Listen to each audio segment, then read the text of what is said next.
Hello everyone, how are you? Here they know what happened on Alone, Season 10, Episode 2. It showed the journey of the other 5 contestants of the 10 and it showed someone else from the previous episode. And it showed her. She's the organic farmer. She's good at identifying plants, berries, mushrooms that are safe to eat and stuff. She went out looking for food, gathering foods. She found some lingon berries, a type of mushroom she said it's good to eat. She says she's going to focus on a better shelter when snow arrives, but for right now, she's going to focus on just her shelter, but not make it better when snow arrives, basically. She cooked the mushrooms when she got back to camp during that meal. Then she moved some rocks around the area and all that, and basically started working on her shelter. The same way that Melanie's doing hers. Which, Melanie, she's 55 years old from New York, USA. She squatted outside to have a piss. She said she can't piss inside of her shelter. She needs to have a piss outside of it. I'm like, oh, okay, me, but I don't know, I won't want to piss in my shelter either, but that's just me.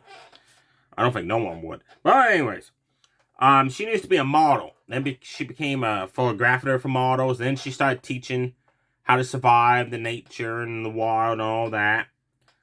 She focused on her shelter from the get-go. She set up logs, put a tarp over it, making it windproof and all that by putting like logs on it with moss and all that between the gaps, same way that Anne's doing hers. And that's basically showed Anne her journey up for the 8 days. Taz Ramos, he's from Brazil. On day 6, this guy's got a huge afro. I'm just saying he's got an afro going on. He got a squirrel. Cooked the squirrel up. Then he started making a gill net. And then he started making a canoe. It's cool how he made the canoe, like bending the branches around a circle shape. I can't tell you what he used to tie all the branches that together. Then he put like a white tarp over it. That was cool. He tested it out in the lake. He said, hey, it works good in the water. It doesn't sink. That's perfect. He made his gill net. And he put that out. And he caught a huge, massive trout. Now, here's the problem with this. He decided he's going to smoke the meat. So he's smoking that meat and all that. The fire gets out of control. Burns the thing he made up to smoke the meat in. His fish got burnt to a crisp. They were no good, so he has no meat left from that fish. He's like, great. All that work, and that's what happened. And that's basically it for his journey. Oh, he wants to win the $500,000 to get his kids to come live with him in Brazil. And he's also a very good fisherman. That's all he does, is he just fishes whenever he can. Wyatt, 51 years old. Wyatt's hilarious as hell. Me and my dad like him. He's freaking hilarious as hell. The first day he got dropped off, you know how he welcomed himself to Alone, North in Saskatchewan area, folks? He stripped butt naked and went in the lake and just sat down. This ain't naked and afraid, Wyatt. This is Alone, my man. But hey, if that's how you want to welcome yourself to the show in North Saskatchewan, he said, that's how I want to welcome myself to this show and where I'm at. And it showed him brushing his teeth. Each contestant can bring a toothbrush, but not toothpaste. Apparently, many years ago, he got hit in the teeth with a hockey puck. He wants to win the $500,000. Oh, sorry. Oh, to show people, he wants to open up a wild school. And to teach people how to survive in the wild, and how to survive in nature and all that if you get stranded or lost. That's what he wants to do with the money. He made a gill net out paracord. He knows how the different types of fish, how they move in the lake, what time during the day they move through the water and all that, because he's a good fisherman, kind of like Ramos. So Ramos should know what type of fish, where they go through that in terms of days in the lake as well, types of day and hours. He's a good outdoor survival technique person. He's a good hunter. So he says, I got that as an experience for me. So he made his gill net. And he put it in the water. And then he made a homemade fishing rod. It was cool how he did that. Do some snare wire. Start casting the line out in the water. And it started getting windy. A windstorm hit. So he says, too windy to fish. So he went back into the shelter and just enjoyed watching the windstorm.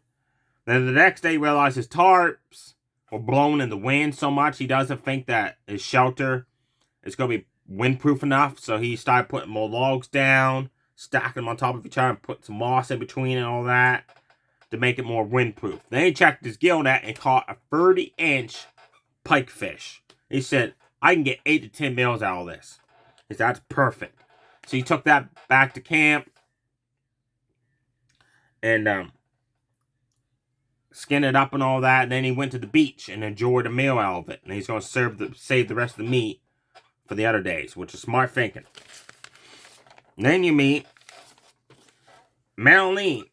The only thing it showed her was on day 6, she was watching the geese fly overhead. Same as Ann and Wyatt. That was it. It showed Mikey.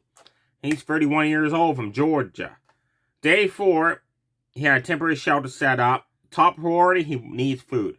He's only ate 6 handfuls of berries, so he went out looking for food. And he's out looking for food, the poor guy got lost. Couldn't find his way back to camp. It took him hours to find his way back to the camp. So he said, of course, I forgot to bring stuff to mark my trail to know where I go on my way back. He took his socks off, folks, and there was steam coming out of those socks. And he's like, whoo, they stink. He went hunting the next day for food. He got a grouse up in the tree, got that nice, perfectly, took that back to camp, cooked that up, enjoyed it. He wants the money for his kids to help against autism. On day 8, he put some branches of moss around his shelter. He checked his fish net again he made. No luck again. He's getting hungry. He needs some more food. The last contestant they showed was Jody. She has spent 8 days working on her shelter with no food whatsoever. She's just been working on her shelter nonstop. And I'm impressed with the amount of work she's got done on her shelter. Like, she's almost done. Only thing now she needs to do is put a roof on it and do some final touch-ups, and it's done, she said. But she realized she's getting exhausted because she's had no food intake for 8 days. I don't know. I think that her work straight 8 days building that permanent shelter, and then going out and getting her food, I think it's going to backfire on her. I think except it's going to happen, or maybe not. Maybe she'll be okay once she gets the food in there. But man, I'm impressed with that shelter she made within the 8 days. That was really well done. There you have it, folks. With 8 days in on this season, we still got 10 contestants. No one is tapped out, or no one's been sent home yet from the medical team. Who do you think of the 10 contestants has a good chance of winning it this season? Who do you think is going to be the first person to tap out? Who do you think is going to be the final 2?